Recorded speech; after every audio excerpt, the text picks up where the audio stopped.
de la razón que motiva al Señor a buscar a los seres humanos, porque de hecho los seres humanos son criaturas innecesarias para Dios. No nos necesita, no recibe de nosotros algo que le aporte o que le agregue a su ser, no se siente menos solo o más acompañado, no se siente además de eso, con eso más completo, Él es eternamente completo, no se siente más feliz, no se siente más alto o grande. No hay nada que le añada a su esencia, su presencia no aumenta, no cambian absolutamente nada, ninguna parte de su creación le agrega a lo que Él es, no necesita su creación. De repente no recibe de nuestra parte algo que Él no tenga per se, no está falto de algún tipo de amor, no está solo tampoco, está perfecta y enteramente completo, sin necesidad de ningún ser humano. No hay nada que añadirle, no hay nada que agregarle al Señor. No hay ninguna forma de hacerlo sentir más feliz de lo que Él es. De hecho, Él es enteramente feliz. Nuestro pecado no afecta al ser de Dios, no disminuye lo que Él es, pero sin embargo nos busca. Y sin embargo busca a aquellos que Él hizo de una manera intensa. Esta idea de que Dios esté buscando al ser humano ha llevado a través de los años, o de los siglos más bien, a que la filosofía, una de las grandes virtudes del ser humano, su capacidad para pensar, para razonar, para intentar entender ciertos eventos y características del mundo, ha intentado responder a esta pregunta de diversas maneras. De hecho, después de la expansión del cristianismo, de que la filosofía naturalista, es decir, estas explicaciones materialistas de las cosas, empezar a perder su auge, el cristianismo empezó a aumentar y a mostrar que Dios está buscando al hombre. Así que a los hombres les ha surgido de manera constante la pregunta de ¿por qué? ¿Por qué Dios, el ser enteramente completo, perfecto y grandioso, está buscando a criaturas como nosotros? Interesantemente, esta pregunta no se la planteó solamente la filosofía, no fue Spinoza el que planteó esto en primera instancia. El primer gran pensador que planteó esta pregunta fue David, de la ciudad de Belén, rey de Israel sobre Jerusalén. Planteó esta pregunta diciendo: ¿qué es el hombre para que tengas de él memoria? Y el Hijo del Hombre para que lo visites. El ser humano es un ser insignificante a los ojos del propio ser humano. Es decir, que el ser humano sabe que Dios ha de estarlo buscando por alguna razón que no puede ver con total claridad y que no puede explicar, a creer que ese Dios que lo está buscando le diga la razón por la cual lo está buscando. Esta discusión filosófica sobre el amor de Dios ha dejado algo de información, sin embargo, a través de los siglos en qué pensar. Es, como diría el filósofo judío Hadai Crescas, es el Or Adonai. Él es el grandioso Dios y Él está buscando, sin embargo, el alma del hombre. Así que, ¿qué está buscando Dios en el alma del hombre? Quiero, hermanos, este día que podamos meditar en esto a la luz del pasaje tal vez más conocido de toda la Biblia. ¿Ya sabe cuál es el pasaje más conocido de toda la Biblia? Juan 3:16, ¿cierto? Así que vamos a ir a Juan 3:16.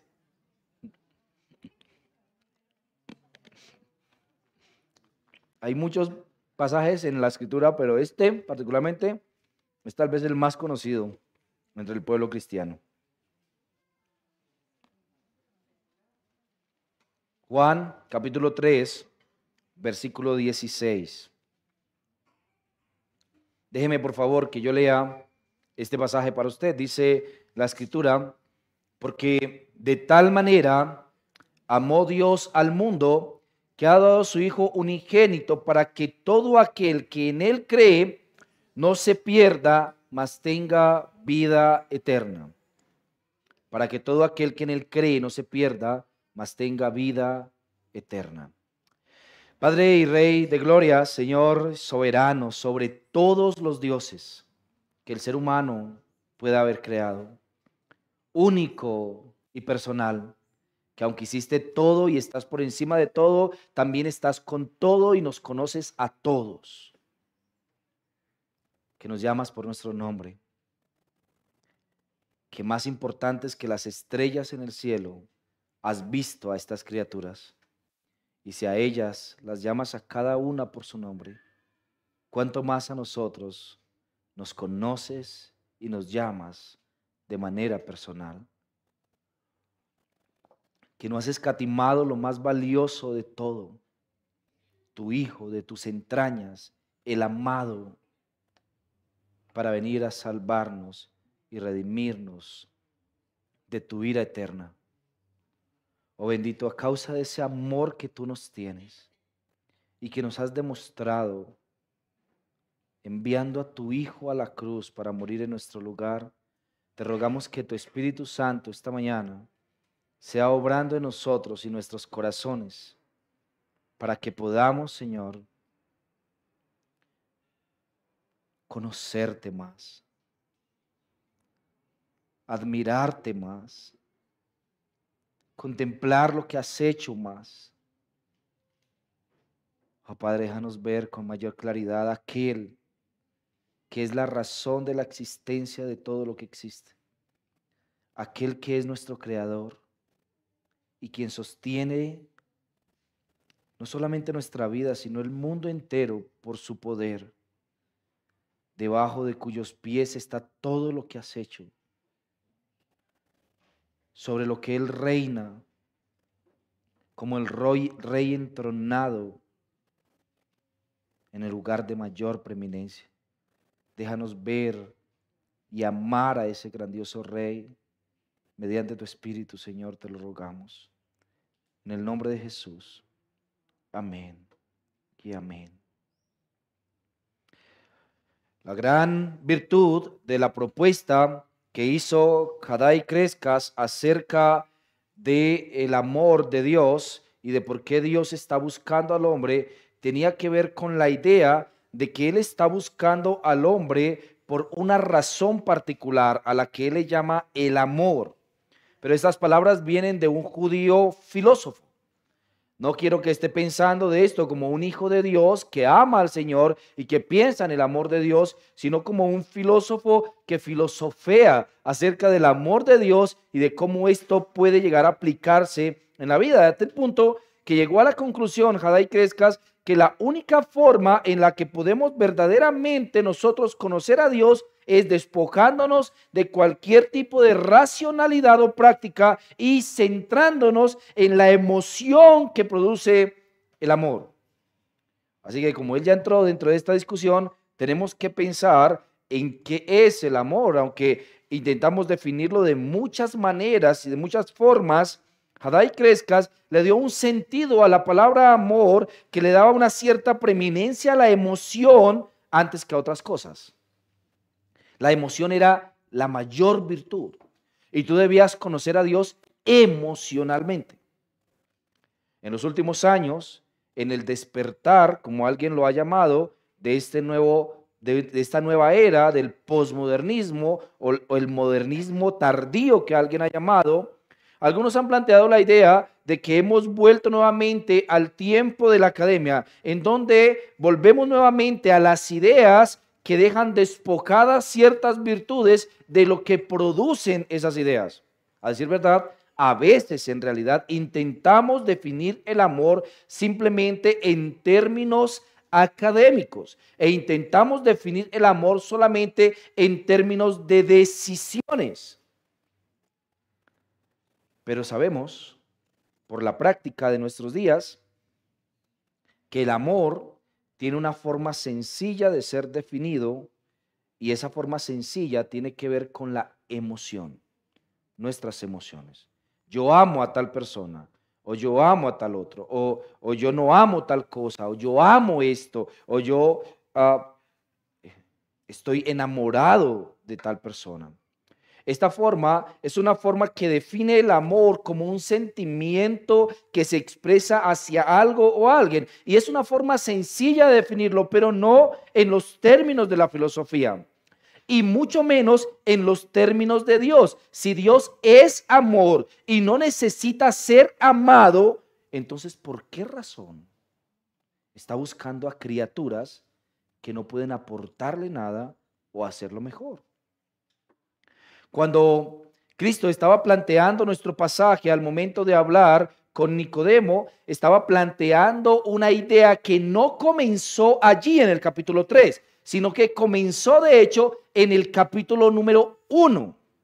Ese orden que Juan le da a su proceso de argumento es el mismo orden que yo planteo continuar hoy o tomar hoy para que podamos entender, al menos en cierto grado, cuán grandioso es el amor de Dios por las almas, el amor de Dios por tu alma. Y ese es el título de mi sermón, mis hermanos: amor por las almas, amor por tu alma. Amor por las almas, amor por tu alma. En cierta medida, cuando nosotros vemos a Juan argumentar acerca de Jesús, lo hacemos de una forma un poco más liviana de lo que es el libro en sí mismo. Recuerdo hace algunos años empezamos a predicar el Evangelio de Juan, y cuando empezamos a predicar el Evangelio de Juan pensamos en ese momento que íbamos a predicar el Evangelio de Juan porque Juan era el más sencillo y porque Juan era el Evangelio que más mostraba el amor del Señor. Y luego, cuando empezamos a predicar a Juan, nos dimos cuenta de que nos habíamos metido en un gran problema.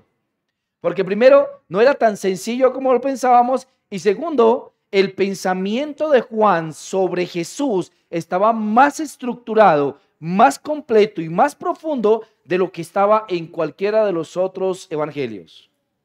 Él mostraba a Cristo de una forma tal que pretendía mostrar a Jesús no solamente en su humanidad, sino también en su divinidad, e intentaba que aquellos que leyeran su evangelio pudieran conocer a Jesús de una forma que solamente Él la podría dar a conocer. Juan es el gran teólogo de la cristología.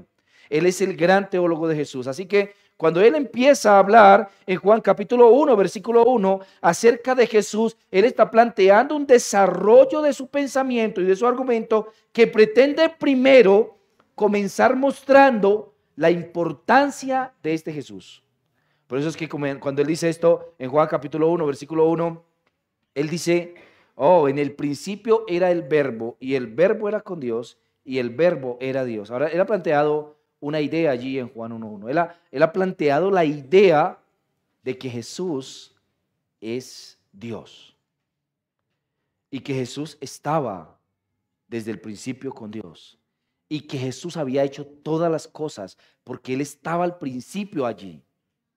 Y además de eso, que las cosas tenían algún tipo de valor, algún tipo de luz, porque Él es la luz. Y luego dice: y el verbo fue hecho carne y habitó entre nosotros. Así que piense en cómo Él ha empezado a mostrar esto. Y luego, después de mostrar esto, Él va a mostrar la vida práctica de Jesús, el comienzo de su ministerio, cómo Él vivió durante su ministerio.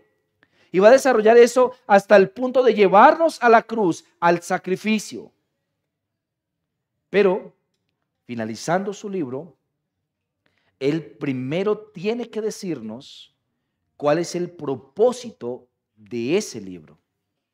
El propósito de ese libro es que escuchen estas letras, estas pocas letras, o las lean, estas pocas letras que se han escrito sobre Jesús, porque si escribiéramos todas sus hazañas, ni siquiera todos los libros del mundo alcanzarían para escribirlo.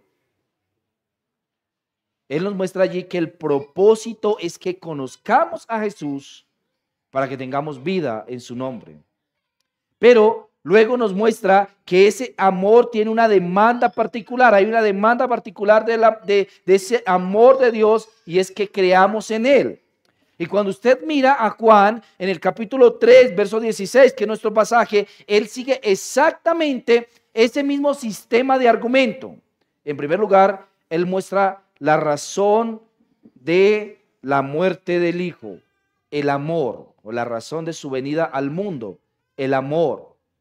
En segundo lugar, él muestra la evidencia de ese amor, el sacrificio. Luego, Él nos va a mostrar el propósito de ese amor, que nosotros tengamos vida eterna. Y luego nos muestra la demanda de ese amor, que es que creamos en Él.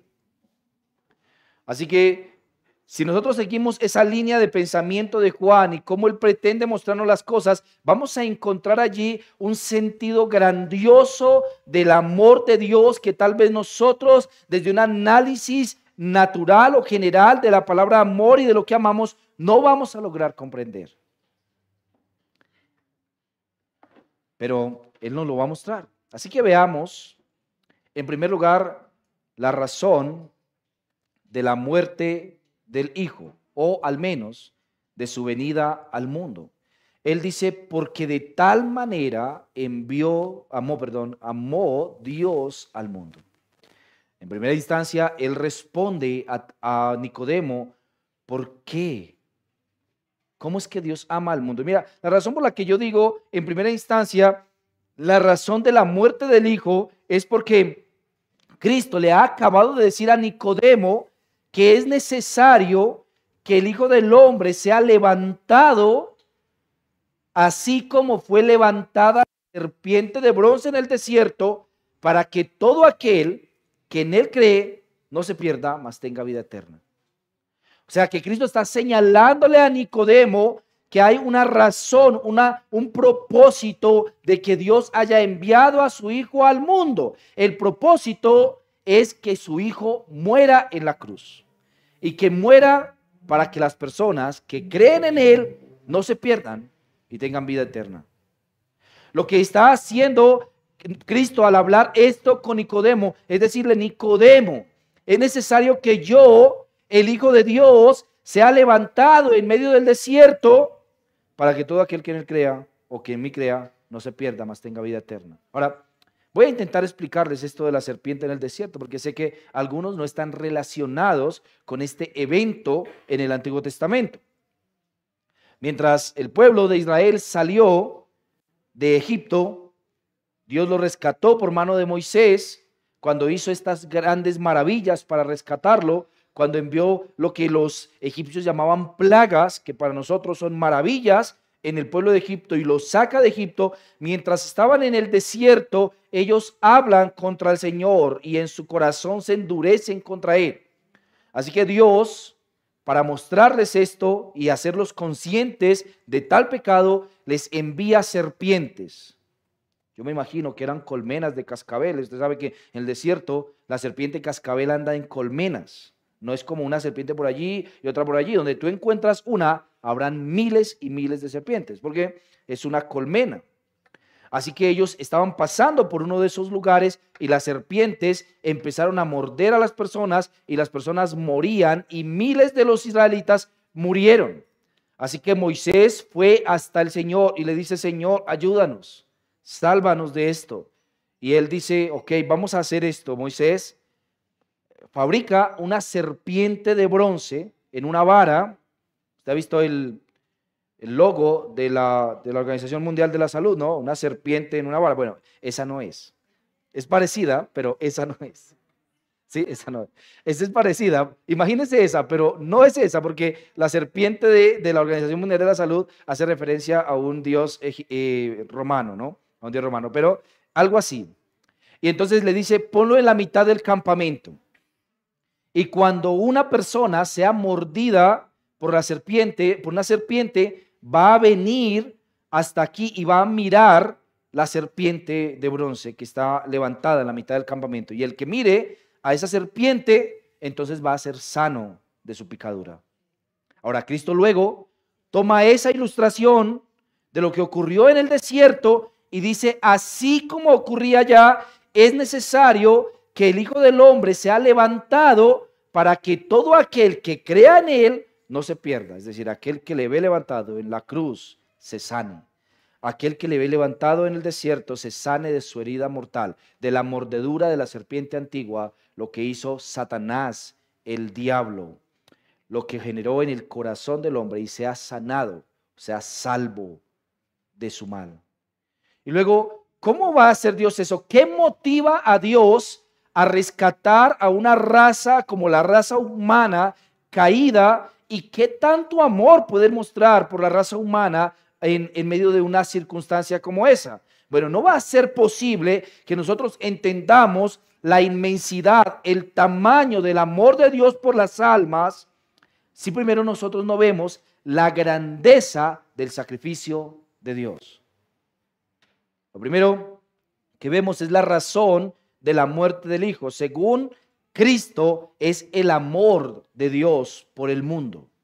Dios ama al mundo de tal manera que estuvo dispuesto a enviar a su Hijo. Pero ¿quién es su Hijo? ¿Por qué ese sacrificio es tan importante? ¿Por qué eso evidencia el amor de Dios a los seres humanos? ¿Y por qué amar a una raza como la raza humana? Bueno, cuando nosotros nos encontramos las referencias en la Biblia acerca del Hijo de Dios, nos encontramos explicaciones asombrosas sobre él. La primera y la gran explicación o la gran razón nos la da el propio Juan, cuando comienza en el capítulo 1, verso 1, diciéndonos quién es el Hijo. Su respuesta es que este hombre que caminó por la tierra, Jesucristo, en realidad es el Hijo de Dios, que es Dios también. Cuando él dice, en el principio era el Verbo, y el Verbo era con Dios, y el Verbo era Dios. Él no solamente está conectando a Cristo en el mismo momento de la creación del mundo, sino que está conectándolo con las características que el Hijo tiene. El Hijo es Dios. No piensen eso de manera leve. Piensen en esa afirmación, porque la filosofía ha pensado en esa afirmación por siglos. El Hijo es Dios. ¿Qué es ser Dios? ¿Qué es un Dios? ¿Qué es ese Dios y quién es ese Dios? Bueno, si tú piensas en Jesús como, por ejemplo, pensar en algún dios romano, imagina que tú estás pensando en Jesús como Zeus, ¿no? Recuerda que gran parte del cristianismo relacionó a Jesús con Zeus en el proceso de la extensión del evangelio por el imperio romano. Entonces, si tú piensas en Jesús con Zeus, entonces tú ves a un hijo que nació de las entrañas de un padre que tuvo una relación emocional con una mujer. Entonces piensa en eso, porque esto ya está humanizado, ¿no? Está humanizado. Es como pensar en un Dios en una forma humana, como que tiene necesidades humanas, apetitos humanos, deseos humanos. O tú puedes pensar en Jesús como Hércules, ¿no? Una especie de semidios que tiene características humanas, pero que tiene fuerza extraordinaria, capacidades milagrosas y superiores. O tú puedes pensar en Cristo como una especie de Superman, que viene de un planeta extraño y ahora tiene en este planeta todas las fuerzas incomparables y que solo es débil ante una cosa, ¿no? Tú puedes pensar así de Jesús, pero no es la manera en la que Occidente, a través de la revelación de la Biblia, ha pensado en Dios. La forma en la que Occidente ha pensado en Dios es como aquel gran halos, aquel gran otro, el que está por encima de todo, que no necesita a nadie, que no está sujeto a las pasiones humanas, que no requiere ningún tipo de ayuda o asistencia, que no tiene que ser adorado para poder existir, que es absolutamente independiente. Es decir, que no requiere nada de ninguna cosa que haya hecho. Es más, ese que por el solo poder de su palabra dice, hágase y se hace, que trae a la existencia la luz en medio de las tinieblas, que dice, hágase la luz. Y repentinamente la luz aparece. Y hoy en día entendemos el concepto de luz, ¿no? O sea, sabemos que la luz es un brillo, ilumina, todo eso, pero él dice hágase. O sea que él no solamente conceptualiza la idea, sino que encarna la idea. Es la luz que le dice a la existencia de las cosas que no son como si fueran, dice la Biblia. Que él trae las cosas a la existencia, ¿no? Los teólogos hablaban de esto, que él traía las cosas a la existencia ex nihilo, es decir, que de la nada provenían las cosas. Y eso es algo impresionante, cuando tú sabes que lo único que ha hecho es hablar. Decir, hágase, y se hizo. Él que sostiene todas las cosas con su propio poder. Que además de esto, este Dios conoce todos los pensamientos de todos los seres humanos, pasados, presentes y futuros. Y los puede procesar todos al mismo tiempo. Que está en todo lugar, que se encuentra en la China y se encuentra acá. Que se encuentra en lo profundo del mar y se encuentra en las alturas de los cielos.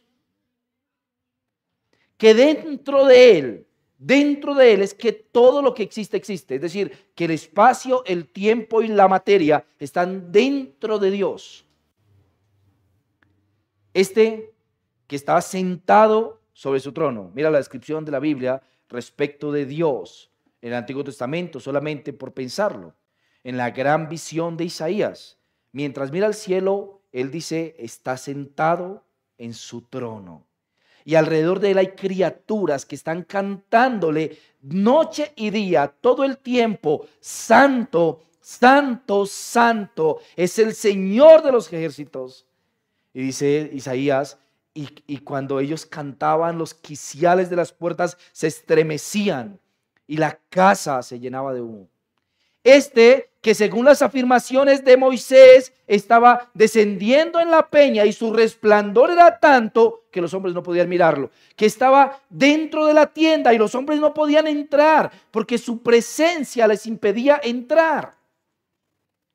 Según las palabras de Pablo, él habita en luz inaccesible donde ningún hombre ha visto ni puede ver jamás.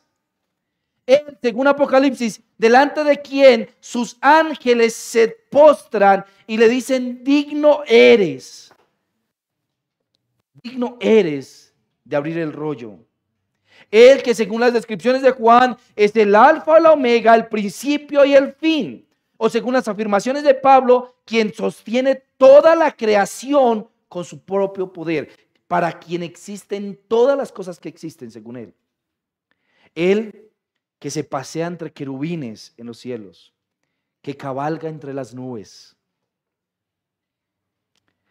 que solamente la mirada del rostro de un hombre le hizo transformar su propio rostro. Un hombre le miró y entonces su rostro brilló al punto que él mismo tenía que cubrírselo para no ser adorado por los hombres solo porque le vio. Aquel que vio a Daniel y a quien describió con un rostro resplandeciente como el sol, con sus ojos como llama de fuego, con sus pies como zafiro. Él, quien no necesita de nadie, a quien la Biblia describe con nombres grandiosos como un gran soldado, capitán del ejército de las alturas. A quien la Biblia describe como estar sentado, que está sentado sobre el círculo de la tierra. Este grandioso hombre descrito por la Escritura antes de ser hombre. Este grandioso Dios que está al lado de Dios, quien existe desde la eternidad, quien no cambia, quien ha sido el mismo ayer, hoy y por los siglos. Quien le da razón a la existencia de lo que existe, el mismo que le dijo hágase, el que ordenó su belleza, el que le puso sentido, aquel que es la única y posible imagen del Dios invisible. Él decide entonces, el Padre, enviarlo al mundo, a vivir en el mundo, entre los hombres. Aquel que puede decir, hágase de nuevo, y se deshace del problema. Él decide enviar a su propio Hijo al mundo a morir al mundo, a ser levantado en el mundo como la serpiente en el desierto. Eso me permite, mis hermanos, llegar a mi segundo punto, la evidencia del amor, el sacrificio, porque el texto dice que ha dado a su Hijo unigénito, que ha dado a su Hijo unigénito. La evidencia de ese amor sacrificial de Dios por los hombres es que ha enviado a su Hijo al mundo, a morir por el mundo, a aquel que está sentado o que estaba antes de ese momento, aunque ahora lo está nuevamente, pero que estaba en el trono sentado, recibiendo honor y gloria de los ángeles, los serafines y los querubines. Aquel que no necesitaba de nada porque nada le iba a añadir, decide enviar a su Hijo al mundo a que fuera escupido en su rostro por los hombres, a que los hombres tomaran un látigo y desgarraran su carne mientras le golpeaban, a que los hombres hicieran mofa de él, diciéndole: ¿no eres el Hijo de Dios? Sálvate a ti mismo y luego sálvanos. A que tomaran sus ropas y lo desnudaran y luego apostaran sobre quién se quedaba con ellas. A aquel que traspasaron su costado con una lanza, quien en forma de burlesco lo coronaron con una corona de espinas en su frente, el que le había dicho al mundo: hágase, ahora se encontraba en una cruz muriendo, siendo vituperado por los hombres. O sea, ¿qué motivó algo como eso? ¿Cuál fue la motivación para tomar a estas criaturas insignificantes y entonces enviar al gran Rey de las alturas, al majestuoso, aquel cuyo rostro brilla más que el sol, al mundo a morir en una cruz de madera? Entonces, aquí la pregunta parece extenderse un poco más. ¿Cómo es que Dios está motivado y qué está motivado o qué motiva en Dios el buscar al ser humano? Y esa es la gran pregunta de la filosofía. ¿Cómo puede Dios, aquel que hizo todo, el gran otro, el gran Nalos, buscar a una criatura? ¿Y por qué está buscando a esa criatura?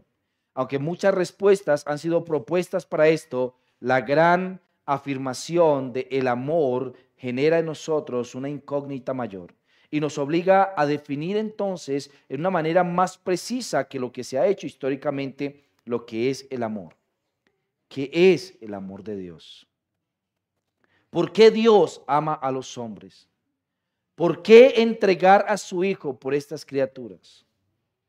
Entonces, cuando pensamos en tal afirmación, tenemos que hablar en esta instancia de las facultades y las capacidades, hasta qué punto el ser humano logra definir algo que Dios es. Porque la Biblia nos dice que Dios es amor. ¿Y hasta qué punto el ser humano puede definir eso? ¿Cómo puede entender que Dios sea amor? ¿Cómo se entiende eso? Bueno, aquí creo que la teología ha propuesto una solución para esta idea. La solución se ha dado en otra palabra particular. La palabra a veces la llamamos nosotros como antropomorfismo, es decir, una forma en la que Dios utiliza términos humanos y mediante términos humanos nos explica quién es Él y cómo es Él, hasta el grado donde nosotros logramos comprender. ¿Cuál es el grado hasta el que nosotros podemos comprender? Hasta el grado de lo que podemos comunicar. Entendemos hasta el grado de lo que podemos comunicar. Entendemos hasta el grado de lo que Dios nos ha comunicado. Y la forma en la que Dios ha usado para que nosotros nos quedemos a oscuras en esto es que Él nos ha puesto ejemplos de amor, de cómo es eso, para que nosotros sepamos cómo Él mismo experimenta ese amor hacia nosotros. El gran ejemplo de todos es el amor de un padre. Y ese es el término con el que nosotros conocemos al Padre, como Padre. En ese sentido, la manera en la que Dios quiere expresar este amor que siente por nosotros es colocándonos el ejemplo del amor que un padre siente hacia sus hijos. En una condición natural, en una condición normal de lo que significa el amor de un padre por sus hijos. Usted sabe, hay una forma en la que el amor de un padre por sus hijos se experimenta que no puede ser mostrada con palabras.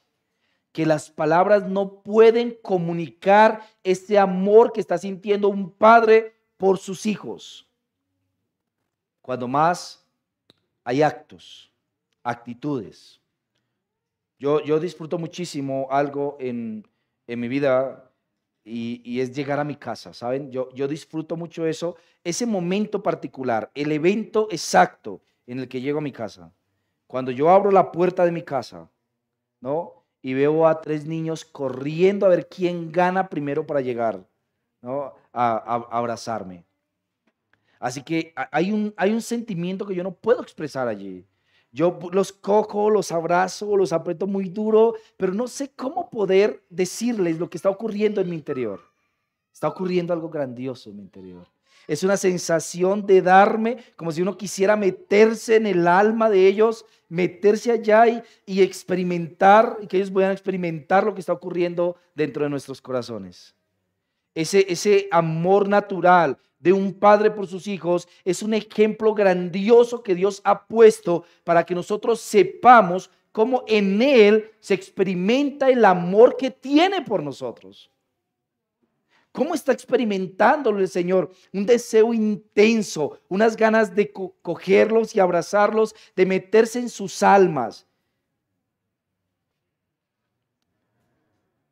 Es interesante que la forma en la que el Señor está mostrando en nuestro pasaje esto es mostrándonos el ejemplo de su propio Hijo. Y aquí es el único lugar de la Biblia en donde se utiliza esta afirmación, su Hijo unigénito.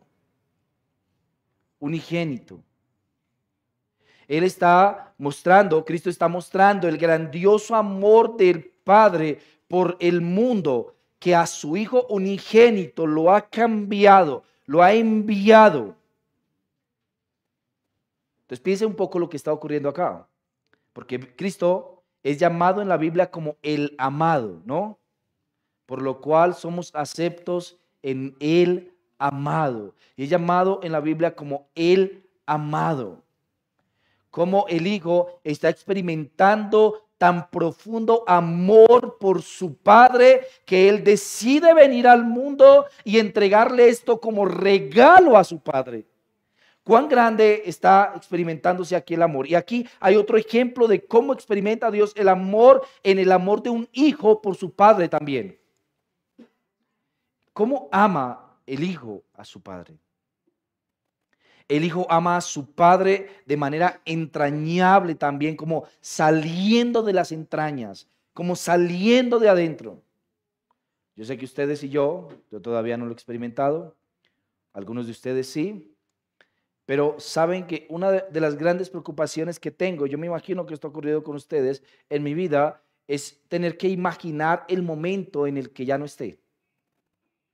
¿Cómo será mi vida en ese momento que ya no esté? Hay un sentido de hogar, de casa, en la existencia de un padre. O sea, el hecho de que el padre esté vivo, la madre esté viva, le da una sensación todavía al hijo, aunque ya no viva con ellos, de que hay un lugar a donde llegar, de que hay un lugar en que en última instancia, cuando todas las otras cosas fallen a tu alrededor, a donde tú vas a llegar y donde te van a recibir, donde vas a poder estar. Esta sensación del amor de un padre, de un hijo por sus padres, dentro de una situación natural. Como hay un deseo por darse, hay un deseo por ir más allá de donde uno puede ir, ¿no? Hay una canción vallenata que se volvió muy famosa hace algunos años que trataba justamente esto de manera muy emotiva, ¿no? que mencionaba la idea de poder darle a su madre, este hombre, lo que ella necesitaba, y luego llegar al punto de darse cuenta que no era posible darle las cosas que pensaba se le podían dar y que quería dentro de su corazón poder darle. El amor de Cristo por su Padre es tal que Él decide, para complacer a su Padre en el amor de su Padre, el venir y sacrificarse a sí mismo para complacer a su Padre en el amor que su Padre tiene por estos hijos. Este hijo está dispuesto a morir él mismo, aunque él mismo también es el hijo unigénito, el hijo amado del Padre, a entregarse totalmente por el amor que tiene por su Padre. El ejemplo de cómo el Señor nos ama nos es dado en ilustraciones como esas, pero tenemos que decir siempre que ninguna de esas ilustraciones va a dejarnos saber de manera completa cómo el Padre experimenta este profundo amor y anhelo por sus hijos. ¿Qué siente Dios en su corazón de tal manera que está enviando a su Hijo al mundo? Cristo está utilizando solamente una analogía humana, pero mira, ¿puedes darte cuenta en lo que está ocurriendo en nuestro pasaje? Cristo, humanamente hablando, no puede decirnos cuán grande es la intensidad de ese amor, que Él tiene que colocarnos un ejemplo, el ejemplo de la entrega de su propio Hijo. Él no dice, el amor del Padre es así, no, Él dice, de tal manera, o sea, piense en eso, solamente esto es una ilustración, de tal manera ha amado al mundo, que ha enviado a su Hijo unigénito. Es una forma de, háganse una idea de cuánto Dios ama al mundo, que estuvo dispuesto a enviarme, en ese caso Cristo, por supuesto, al mundo, para que todo aquel que crea en Él se salve. Tal es el amor del Padre por sus hijos, una raza caída, que Él no quiere que ellos se pierdan. Dios ama a la raza humana y ama a la raza humana de tal manera que Él no quiere la muerte del que muere, que Él no quiere que ninguno se pierda, sino que todos procedan al arrepentimiento, porque Él está movido por su inmenso amor. Ahora, el amor, entonces, al ser un sentimiento arraigado en lo profundo, solo tiene una forma de ser expresado: a través de los actos de amor, de las evidencias de amor. La única manera en la que tú puedes expresarle a alguien que amas lo que sientes por ella o por él es por medio de los actos de amor que tú puedas hacer por él o ella. No hay forma en que las palabras puedan evidenciar lo que se siente en lo profundo del alma cuando tú amas en realidad algo o alguien. Cuando tú amas algo, la forma en la que tú puedes mostrarle ese amor está despojada de cualquier tipo de definición filosófica o académica que te ofrezca una verdad respecto de eso que estás sintiendo. El ser humano tiene algo maravilloso en su interior, un elemento trascendental de su alma que es indeleble, pero le da sentido a la existencia humana, que son sus emociones. Sus emociones. El ser humano en su interior puede estar sintiendo un cúmulo de emociones, emociones grandiosas que son algo maravilloso, el despertar de la reacción del interior del ser humano ante ciertas eventualidades externas a él. Cómo él experimenta eso, cómo siente cosas maravillosas que se penetran hasta lo profundo de su alma, cómo puede percibir un sabor respecto de otro, una mirada respecto de otra, cómo procesa una mala palabra, cómo en su interior lidia con la ira o con el amor, cómo en su interior lidia con los celos. ¿Ha estado usted alguna vez celoso? celosa por alguien? ¿Se ha dado cuenta el cúmulo de emociones que hay en el interior del alma? La belleza de esta área que nos ha dado el Señor, porque no se puede expresar con palabras lo que hay en Él. En Él hay un cúmulo de emociones grandiosas que ha transmitido al hombre, y luego las palabras del hombre no pueden explicar eso que hay en el Señor hacia los hombres. Es amor, puro amor, perfecto amor. Aunque he dicho de manera repetida que no hay manera en la que pueda ser definido el amor, entonces tenemos que decir que cualquier forma en la que definamos el amor solamente es un intento por explicar algo que se genera en el interior del ser humano, que le produce profundo deseo hacia alguien o algo, y que luego expresa a través de diferentes acciones. Cualquier definición, por supuesto, se queda corta. Pero si de alguna manera tenemos que definir la intensidad del amor, tendríamos que definir la intensidad del amor por la intensidad del sacrificio que estás dispuesto a hacer por eso que amas. Eso evidenciará la intensidad del amor. ¿Hasta qué grado estás dispuesto a sacrificarte por eso que amas? Y luego, cuando tú sacrificas aquello que amas en una proporción mayor, vas a mostrar una evidencia mayor del amor. En tanto que tú puedes sacrificarte por aquello que amas, tú vas a mostrar esto. Por eso Cristo decía que donde esté tu tesoro, allí estará también tu corazón. ¿Por qué? Porque es a eso a lo que le vas a descargar el sacrificio. Es por eso por lo que te vas a sacrificar. Es por eso por lo que te vas a esforzar. Es por eso por lo que tú harás valiosa cualquier cosa. A lo que tú le deposites el sacrificio, estás mostrando cuánto tú lo amas. Y entre más grande es el tamaño del sacrificio, entonces más grande será el amor. Por eso Pablo dice que nosotros presentemos nuestro cuerpo como sacrificio vivo, santo, agradable a Dios. Porque entonces nosotros mismos seremos sacrificio por aquello que nosotros amamos. Este será nuestro gran sacrificio, nuestra vida será nuestro gran sacrificio.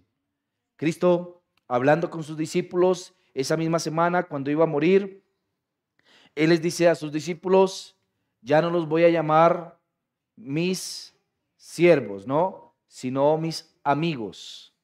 Porque el amigo sabe lo que hace el otro, ¿no? Lo que hace su Señor, pero el siervo no sabe, ¿no? Así que Él dice esto: nadie tiene mayor amor que este, que uno ponga su vida por sus amigos.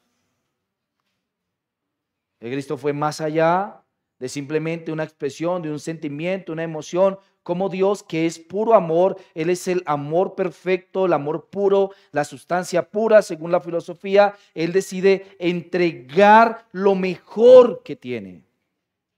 Y lo mejor que tiene el Padre es a su Hijo. Lo mejor que tiene el Padre es a su Hijo, de sus entrañas, su unigénito. Y cuán grande es el amor del Padre, que estuvo dispuesto a entregar a su Hijo, su unigénito, al Rey de las alturas, coronado en dignidad, en luz resplandeciente y grandioso, sentado sobre su trono, aquel que solamente una mirada bastará para que el hombre resplandezca como el sol, para que nosotros no muramos, para que no estemos eternamente sujetos a su ira. Y cuán grande es el amor del Hijo por su Padre, que está dispuesto a venir y despojarse de toda su dignidad. Por eso Pablo dice respecto de Jesús que siendo igual a Dios, no escatimó el ser igual a Dios como cosa a que aferrarse, sino que tomando forma de siervo se humilló hasta lo sumo, y en lo sumo se hizo como el siervo más bajo de todos. Tú tienes que amar mucho algo para tomar una posición como esa, ¿no? O sea, tú a duras penas te sacrificas por tu esposa o tu esposo, teniendo una que otra incomodidad, haciendo uno que otro sacrificio. Pero el Señor es Dios sobre todas las cosas. Esta es la afirmación de Pablo a los romanos. Él dice que Cristo es Dios sobre todas las cosas. En su exposición a Timoteo acerca de Cristo, él le dice que Él es el único y sabio Dios, quien habita en luz inaccesible. Él viene a sacrificarse para que el Padre, a quien Él ama, muestre o vea la evidencia de su amor. Él dice, por eso me ama el Padre. Por eso me ama el Padre. Porque yo pongo mi vida. Nadie me la quita. Yo de mí mismo la pongo. La pongo para volverla a tomar. Wow. Es sacrificio. El amor se evidencia en el sacrificio. Esa es la evidencia del amor. Así que Dios ha sacrificado lo más grande de todo por las almas, porque Él ama a las almas. Su amor por sus hijos, la raza humana, es tal que Él estuvo dispuesto a colocar lo más preciado de todo, su propio Hijo, en la cruz, para que la raza humana, no en su totalidad, no se perdiera. ¿Por qué busca Dios la raza humana? Dios busca la raza humana por una razón expuesta claramente aquí e imposible de definir, y es que Él ama la raza humana. Y ama tanto la raza humana a razón de que la raza humana es también su imagen y su semejanza. La raza humana es hija de Dios. Es imagen y semejanza de Dios, diseñados por Dios conforme a su imagen y su semejanza. La raza humana ha de mostrar las virtudes de Dios. Ellos muestran la grandeza del Señor en tanto que son humanos, solamente por ese hecho de ser humanos.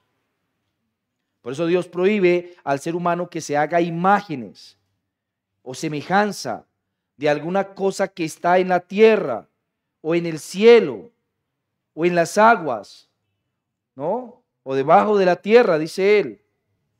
Y lo sentencia bajo maldición, diciendo que él visitará la maldad de aquellos que se hagan imagen y semejanza de él.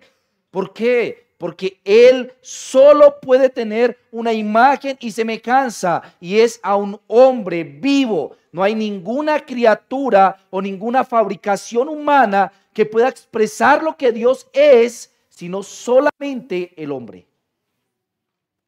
El hombre expresa cómo es Dios. Es su imagen y su semejanza.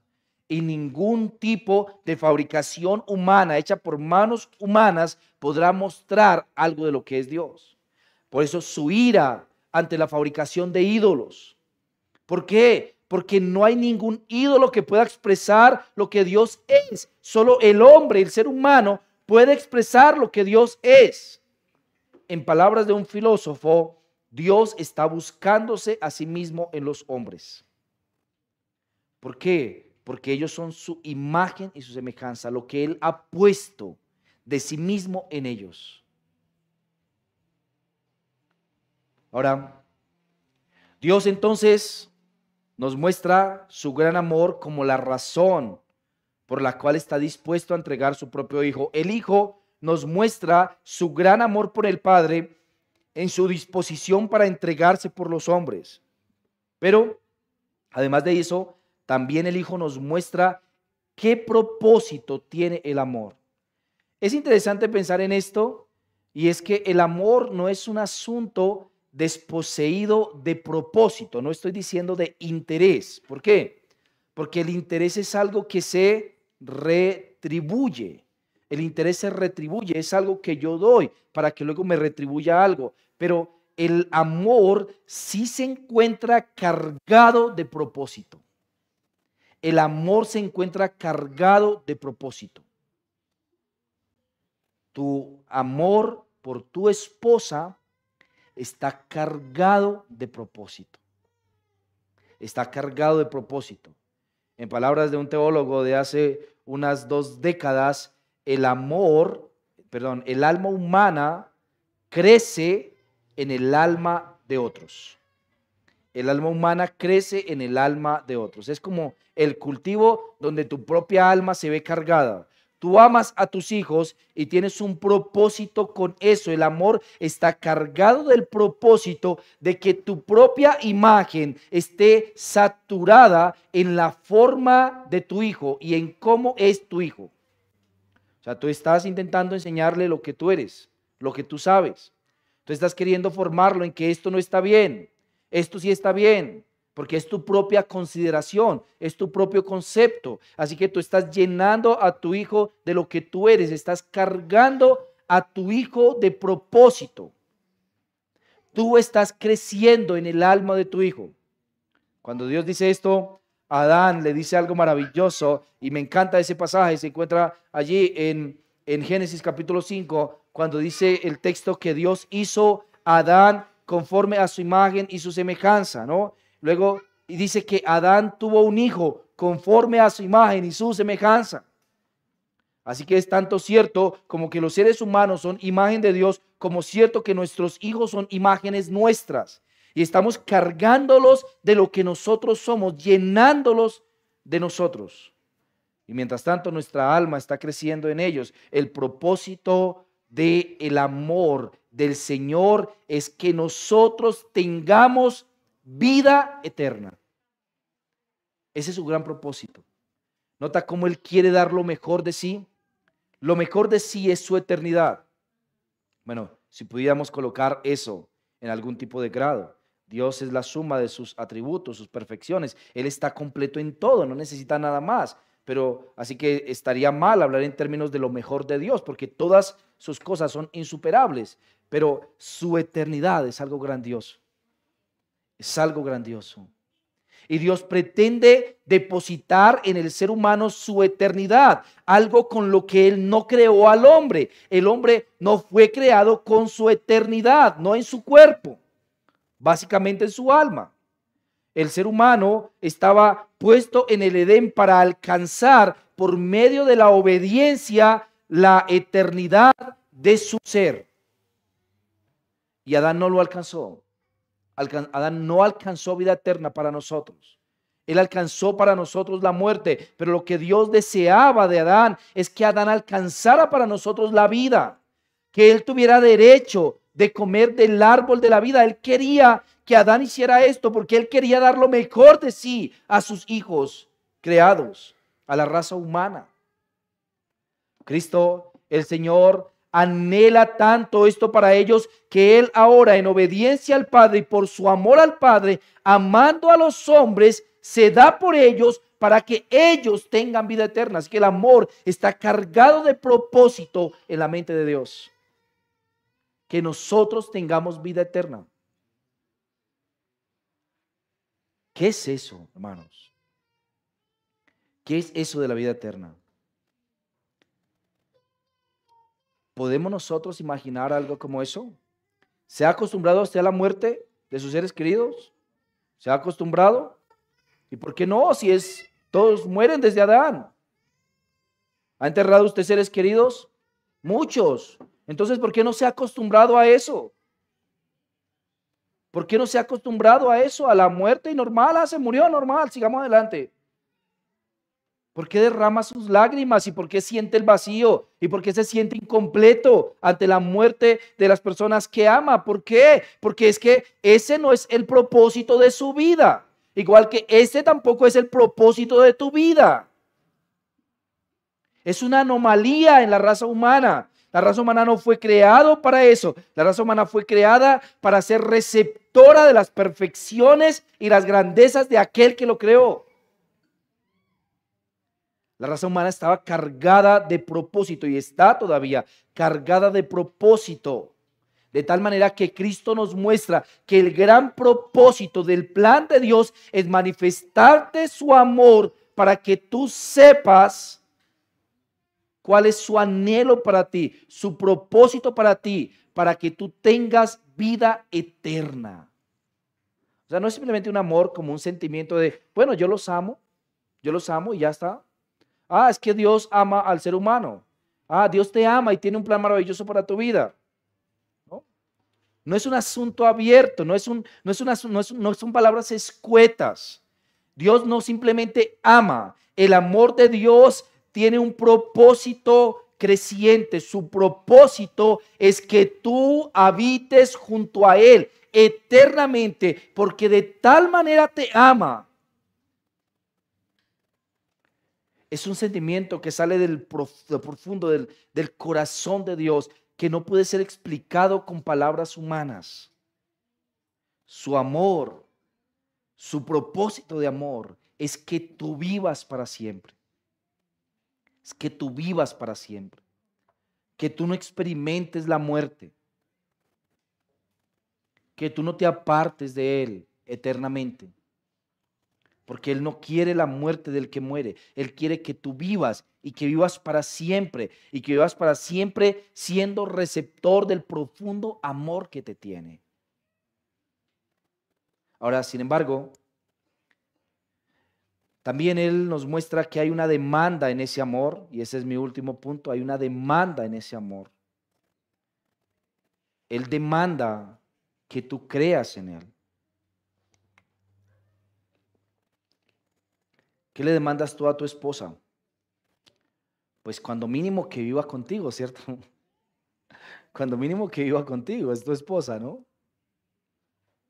Hay demandas en el amor, sí, el amor tiene demandas. El amor tiene demandas. Y esta demanda que el Señor ha puesto es que tú vengas a Él, recibas su amor, recibas ese profundo amor que Él tiene para darte, que tú recibas ese profundo amor que tiene para darte, que tú vengas a Él creyendo en eso, creyendo esa verdad. Por eso le está diciéndole a Nicodemo, Nicodemo, para que todo aquel que en Él cree no se pierda, mas tenga vida eterna. Por eso Él dice, Nicodemo, el que no cree ya ha sido condenado, porque ha rehusado creer en el nombre del unigénito Hijo de Dios. Nicodemo, para que todo aquel que en Él crea no se pierda, mas tenga vida eterna. Esto es lo que Dios demanda de ti. Lo que está demandando de ti no es que seas el mejor religioso del mundo, que ayunes cada semana, que no dejes de dar tus diezmos. Lo que Él está demandando de ti no es que leas tu Biblia todos los días, porque eso es lo que toca hacer.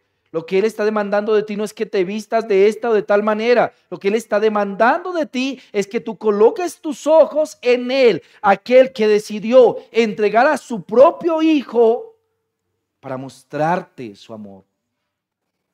Hubo un momento donde el pueblo de Israel hizo esta pregunta al Señor. Él les dice, los he amado. Y ellos preguntan, ¿en qué nos amaste? ¿En qué nos amaste? Y Dios le responde, en que a Esaú aborrecí y a Jacob amé. Él está diciendo, en que te escogí. En eso demuestro mi amor por ti, en que te escogí. Esa es la razón que evidencia lo mucho que te amo, que te he escogido. Oh, mis amigos, el día de hoy estamos frente a un escenario adverso del mundo en donde la palabra amor ha recibido definiciones supremamente perversas. En donde la palabra amor ha sido una justificación para la obra de lo malo, para actuar en contra de la voluntad del Señor. Pero el Señor ha definido su amor por nosotros como la entrega de lo bueno, una entrega profunda, con un deseo intenso que no puede ser explicado mediante las palabras humanas, que tiene que ser visto a través de los actos, a través de los hechos. Lo que hizo el Señor, entregó al Rey de Reyes, aquel que con su palabra hizo el mundo y lo entregó a morir vilmente en una cruz para mostrarte cuánto te ama. Este es su amor. No puede ser definido o expresado tiene que ser recibido y experimentado. Y lo que Él te demanda es que tú vengas a Él creyendo en Él, creyendo en Él, creyendo que en Él tú recibirás la evidencia profunda y la experiencia profunda también de su gran amor, del gran amor de Dios. Yo quiero poder aplicar esto a sus vidas de diferentes maneras, porque sé que para todos no nos es fácil poder comprender algo como esto. La primera forma en la que el Señor nos permite comprender esto es mostrándonos este ejemplo grandioso del amor de un padre por sus hijos. ¿Qué tanto me ama el Señor? ¿Qué tanto me ama el Señor? ¿Cómo ama un buen padre a sus hijos? ¿Cómo ama un buen padre a sus hijos? ¿Lo experimenta desde el fondo? ¿Lo siente en su corazón? Bueno, esa es solamente una pequeñísima forma, un atisbo. Solamente es un granito de arena en medio de la gran playa del amor de Dios, mediante la cual el Señor utiliza una ilustración humana para mostrarnos un poco de cómo nos ama y nos desea. No es solamente amor por las almas. Yo quiero invitarte a que tú vayas allá, más allá del amor por las almas. No es que Dios ame las almas, es que Dios ama tu alma, es que Dios ama mi alma. Porque cuando nosotros decimos cosas de manera universal, parece que son verdades genéricas que no tienen nada que ver con nosotros. No, no es así como ocurre en el Señor. La Escritura nos muestra cómo Él conoce a cada persona del mundo y la llama por su nombre. Él conoce las estrellas inanimadas, que no son su imagen y su semejanza, en el cielo. Y a cada una, dice la Biblia, que la llama por su nombre. Él nos dio evidencia a través de la Escritura de que Él está atento a cada persona particular, porque así es Él. Él es omnisciente. Nos da ejemplos múltiples. Se le presentó en medio del Medio Oriente a un hombre casi muerto de 90 años, sin hijo, y le mostró su profundo amor por él. Se le presentó a un campesino en medio de la desesperación de que su pueblo estaba siendo destruido, bajo un árbol para hablar con él. Lo conocía por su nombre. Se le presentó a una mujer moribunda en un pozo que estaba dejándose morir con su hijo porque no tenía esperanza. Se nos presentó a nosotros, hermanos. No fue solamente un asunto de amor por las almas. Nosotros podemos encontrar nuestro nombre escrito en su mente. El amor del Señor no es un amor por un pueblo de manera universal, es que Él conoce a cada individuo de ese pueblo y ha generado eventos y situaciones particulares en la vida de ese individuo particular para mostrarle su gran amor, ayudándole a experimentar lo mucho que le ama a través de situaciones particulares de su vida que lo levantaron y le mostraron que por encima de lo que nuestros ojos terrenales ven, hay un Dios grandioso que está atento a nuestras situaciones. Oh, hermanos, amaba mi alma. Mientras me levantaba en esa cama de hospital cuando conocí al Señor y me preguntaba, ¿qué hice? Pude pensar por primera vez en todos mis años en que estaba atento a mi alma, que me conocía, que sabía lo que estaba pasando conmigo, que no estaba ajeno a mi situación, que quería mostrarse a mí, que quería mostrarme que mi vida no estaba tan bien como yo imaginaba. No es solamente un asunto de afirmaciones universales, es que cada cosa de tu vida, cada paso, cada evento que ha sobrevenido a tu vida ha sido diseñado y orquestado específicamente para mostrarte cuánto te ama. Y puede que sea a través de la situación más terrible de tu vida, a través de la única manera en la que tú reaccionarías y voltearías tus ojos hacia Él para experimentar su amor, para saber que tú estabas en su mente, que como un padre está al tanto de sus hijos, Él estaba al tanto de ti también.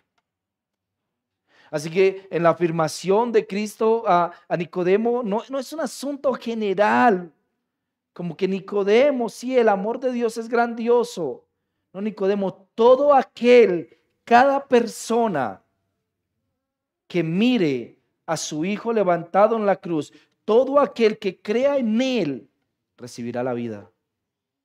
Tendrá vida eterna en su nombre. Mi amigo, si tú no has venido a Cristo, déjame decirte algo, y es algo que tú no puedes reconocer. Es algo que tu alma no puede sentir o experimentar. No es solamente una emoción, un sentimiento pasajero. Es un asunto que se arraiga en lo profundo del ser, en donde la conciencia humana no alcanza a discernir. Hay un asunto dentro de tu alma que no sientes como necesidad, que no lo has experimentado nunca como necesidad, que para ti es un asunto general, que no puedes percibir, no puedes sentir, porque tú no has conocido todavía el amor de Dios. Solamente aquel que conoce el amor de Dios está completo. Es como una silla de 3 pies que no sabe lo que ha ocurrido con su ser, porque nadie se ha sentado sobre ella. Pero cuando venga alguien y se siente, entonces sabrá que le falta algo. Aquellos que hemos venido al Señor sabemos que había algo en nuestro ser que hacía falta, un elemento que no estaba en su lugar, un tipo de gozo y alegría, un tipo de paz y un tipo de sensación que ninguna otra cosa en el mundo puede proveernos. Algo que no se llena con el sexo, algo que no se llena con una relación sentimental, algo que no se llena con las riquezas, algo que no se llena con la fama, es algo que se encuentra allí presente en el hombre y que le hace saber y sentir insatisfecho, incompleto y cuando más ignorante de la falta grandiosa que hay en su alma. Pero cuando ese ser experimenta el amor de Dios, cuando tu alma experimenta el amor de Dios, entonces de repente tus ojos se abren. A tu ser le es manifiesta su podredumbre. La pata que le faltaba al fin se vuelve consciente. Finalmente sabes, hay algo que no estaba bien en mi vida. Hay algo que faltaba. Una demanda particular del ser de Dios que solo puede satisfacer el alma humana cuando se es participante de ella, cuando se experimenta. Oh, hermanos, mis amigos, experimentar el amor de Dios no es una especie de sensación de éxtasis generada por alguna droga. Cuando se experimenta el amor de Dios, hay un sentido de plenitud, de estar completo, de estar plenamente satisfecho. Hay un sentido de seguridad. Es como estar en los brazos del papá. Es como estar en el lugar más amado de todos. Cuando se experimenta el amor de Dios, es como entrar a un lugar del que nunca querrá salir. El amor de Dios se experimenta no solamente en lo externo, no es una especie de dulce que se recibe de alguien, es algo que viene de adentro, es una sensación que lo desborda todo, que no puede ser explicada mediante el razonamiento, que no puede ser simplemente mostrada, que se sabe que está allí, se experimenta en las entrañas, en lo profundo, pero no puede ser explicado con palabras, pero sabemos que está allí, sabemos que nos hace completos. Sabemos que ya no hay necesidad de nada. Sabemos que podemos ir tranquilos a la tumba. Sabemos que algún día podremos experimentarle de cerca. Le anhelamos, le deseamos, queremos buscarle. Buscamos hallarle en las letras de la Biblia. Las abrimos y las buscamos. Y entre más le conocemos, más le amamos. Es un amor que crece, no se queda intacto. Es un amor que constantemente va caminando hacia algún lugar. Hay una demanda profunda, es una certeza, es estar agarrados de su mano. Es algo que no puede ser opacado con nuestro pecado, que nos contrista, que nos duele, pero por lo que queremos seguir caminando, está allí, lo sabemos. Y algún día, en forma de carne, le veremos, y podremos abrazarle, y podremos acercarnos, y podremos experimentar la plenitud del Señor, nuestra unión con Él, de una manera práctica, única, que nada en este mundo nos pueda proveer. Oh, mis hermanos, a ustedes, yo quiero, mis hermanos, exhortarles a experimentar y a crecer en el profundo amor de Dios, a dejar que su corazón vaya hasta su lugar, repose sobre el lecho del Señor y lo tome para usted y nunca lo deje ir. Como le decía a la amada, al amado en Cantares, este es mi amado. ¿Han visto a mi amado? ¿Le han visto en algún lado? Porque hemos salido a las plazas a buscarle y hemos hallado al amado y le hemos entrado a nuestra casa y le hemos dejado allí y no queremos que nada lo despierte, que nada lo haga irse. Este es nuestro amado. Oh, mis hermanos, cuán fácil es perder de vista el profundo amor que hemos recibido del Señor y dejar que nuestra vida empiece a girar en torno a las cosas de este mundo y los afanes de este mundo, y que nuestra vida se configure en torno a otras cosas. Esta es la gran pregunta para ti que has conocido al Señor. ¿A qué estás dedicándole tu mayor sacrificio? ¿Por qué te estás sacrificando?